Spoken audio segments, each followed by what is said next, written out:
আল্লাহ আমল নামা যদি আজকে আপনি আমাদের হাতে না দিতেন, আমরা জানি সকলেই যারা নেককার বান্দা আল্লাহ রাব্বুল আলামিন তাদের আমল নামা ডান হাতে দিবেন সামনের দিক থেকে, যারা বদকার বান্দা পাপিষ্ঠ বান্দা আল্লাহ রাব্বুল আলামিন তাদের আমল নামা পিছন দিক থেকে বাম হাতে দেবেন।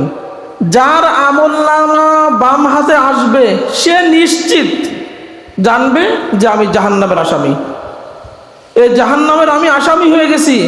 তখন সে বলবে, কুরআনুল কারীমে সূরা হাক্কার মধ্যে আল্লাহ রাব্বুল আলামিন বলেন, ওয়া আম্মা মান উতিয়া কিতাবাহু বিশিমালিহি ফায়াকুলু ইয়া লাইতানি লাম উতা কিতাবিয়া ওয়া লাম আদরি মা হিসাবিয়া ইয়া লাইতাহা কানাতিল কাদিয়া মা আগনা আন্নি মালিয়া হালাকা আন্নি সুলতানিয়া খুযুহু ফাগুল্লু সুম্মাল জাহিমা সাল্লু সুম্মা ফি সিলসিলাতিন যারউহা সাবউনা যিরাআন ফাসলুকু। আল্লাহ রাব্বুল আলামিন বলেন, যার আমলনামা বাম হাতে উঠবে সে বলবে, হায়রে ইয়া লাইতানি লাম উতা কিতাবিয়া, আজকে যদি আমার আমলনামা আজকে আমাকে না দেখানো হতো, আমার হিসাব যদি আজকে না নেওয়া হতো, মৃত্যুই আমার জীবনে শেষ হতো, আজকে আমার ক্ষমতা কোনো কাজে আসে নাই, আজকে আমার ধন সম্পদ কোনো কাজে আসে নাই, আমার ধন সম্পদ আমার ক্ষমতা আজকে আমাকে রক্ষা করতে পারবে না। সে এই আফসোস করতে থাকবে আর বলবে, ইয়া লাইতানি লাম উতা কিতাবি, হায়রে আমার আমলনামা যদি আজকে বাম হাতে না আসতো, আমার আমলনামা যদি আজকে আমাকে দেখানো না হতো, আফসোস করতে থাকবে। আর আল্লাহ রাব্বুল আলামিন ওই সুযোগে বলবেন, খুযুহু ফাগুল্লু সুম্মাল জাহিমা সাল্লু, ওদেরকে ধরো, ওদেরকে ধরে জাহান্নামে নিক্ষেপ করো। ফেরেশতারা বলবে, আল্লাহ কেমনে ধরতাম? আল্লাহ রাব্বুল আলামিন বলবেন, সুম্মা ফি সিলসিলাতিন যারউহা সাবউনা যিরাআন ফাসলুকু, 70 হাত জাহান্নামে রশি দিয়া এদেরকে বেঁধে জাহান্নামে নিক্ষেপ করো।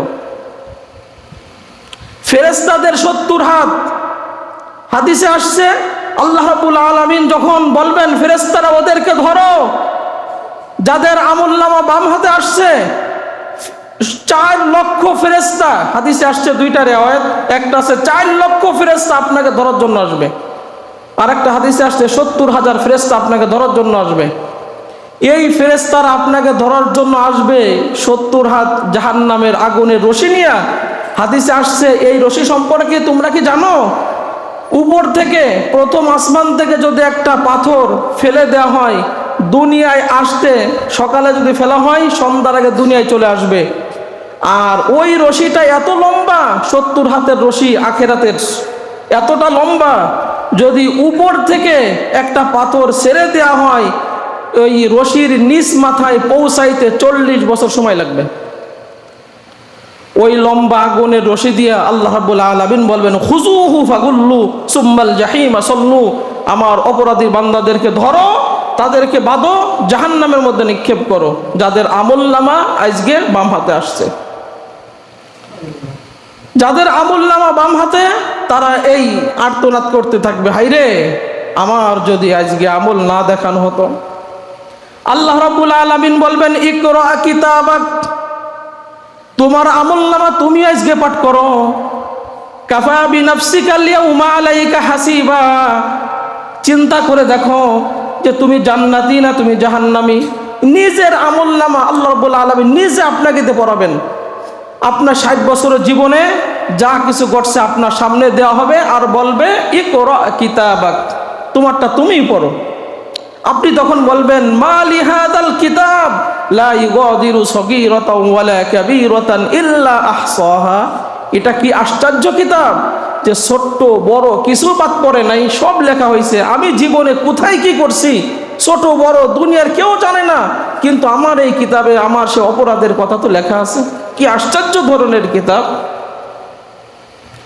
তখন আপনি জাহান্নাম থেকে বাঁচার জন্য কান্নাকাটি করবেন। আল্লাহ রাব্বুল আলামিন বলবেন, ইন্নাহু কানা ফি আহলিহি মাসরুরা, কেন তুমি আজকে কান্না করছো? দুনিয়াতে তোমার পরিবার নিয়ে তুমি আনন্দ চিত্তে বসবাস করছো, কোনো চিন্তা আখিরাত সম্পর্কে তোমার ছিল না। মানুষ ফজরের জামাতে আসতো, তুমি আরাম আয়েশ করে নিশ্চিন্তায় ঘুমাইয়া থাকতা। মুয়াজ্জিন যখন আজান দিত, এক শ্রেণীর মানুষ আখিরাতের ভয়ে মসজিদে আসতো, আর তুমি নিশ্চিন্তে সেখানে বসে থাকতে। ন্যূনতম আখিরাত সম্পর্কে তোমার কোনো ভয়ই ছিল না। আজকে যতই তুমি চিৎকার মারো, আমার এই জাহান্নাম থেকে তুমি বাঁচতে পারবে না। ন্যূনতম আখিরাত সম্পর্কে তোমার কোনো ভয় ছিল না। আনন্দ ফুর্তি করে, আরাম আয়েশ করে তুমি দুনিয়ার জীবনটা কাটাইছো। পরিবারে নিয়ে সুখে শান্তিতে বসবাস করছো, আরামের সাথে ফজরের রক্তে তুমি ঘুমিয়েছো। মুয়াজ্জিন তোমাকে ডাকছে, তুমি মসজিদে আসতে পারো না। তুমি যে হাসি খেল তামাশা আনন্দ ফুর্তি নিয়ে দুনিয়ায় চলাফেরা করছো, আজকে তুমি আমার এই জাহান্নাম থেকে বাঁচতে পারবে না। আমি ফেরেশতাদেরকে বলছি, খুজুহু ফাগুল্লু, ধরো জাহান্নামের মধ্যে নিক্ষেপ করো আগুনের রশিদে বেঁধে। আপনি তখন এই আফসোসগুলো করতে থাকবেন। মুসলমান ভাইরা আমার, মৃত্যুর পরে এই আফসোস তখন আপনার সামান্যতম ন্যূনতম কোনো উপকারে আসবে না। মৃত্যুর পরে আমরা শুনছিলাম কি কি আমরা আফসোস করব, আল্লাহ রাব্বুল আলামিন সব কোরআনে বলে দিছে যে মৃত্যুর পরে আমার বান্দারা এই আফসোসগুলো করতে থাকবে।